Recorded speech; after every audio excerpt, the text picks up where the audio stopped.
قال زوجي في المعارك، وجت حمودة والتخمس، ووالي على عبد، أخوي عبد التخمس امتحنوا فيه. يا قوم هلو قتل عبد العواد، هلو قتل عبد العواد، الجعفر بن منصور طلع وردوا عليه السلام. قال يا رسول الله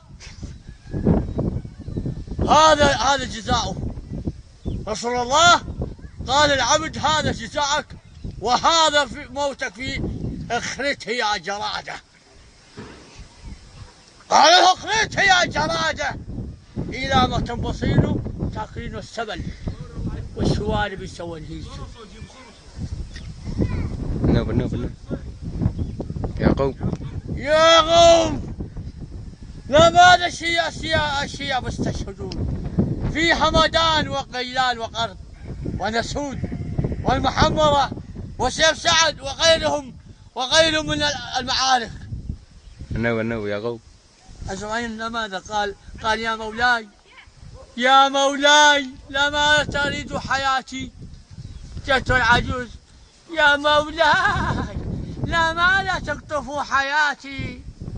قال العزرائيل ايامك انتهت، أنا خلقت وخانقت. قال يا مولاي لماذا تخلق الكلاب وتخلق القطط؟ قال بدون فايدة. الله يا رب ان شاء الله يا قوم هي انت بس يا قوم. من قتل رسم ورب الكعبة؟ من قتل عطية؟ من طعن في هذا الرباح؟ في هذا غوص النشاب وطعن في الساق وظل هذا عيون افترت المحالات بيض. يا قوم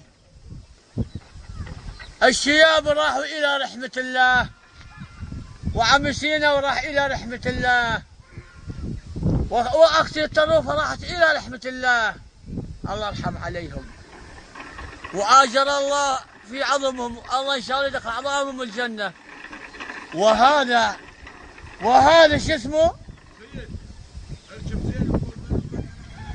ارجع. من قتل غلام؟ كليب. من قتل كليب؟ يا ناس عالم قتل كليب بن مرة، جساس طعنوا في هذا الرمح في ظهره وصدره.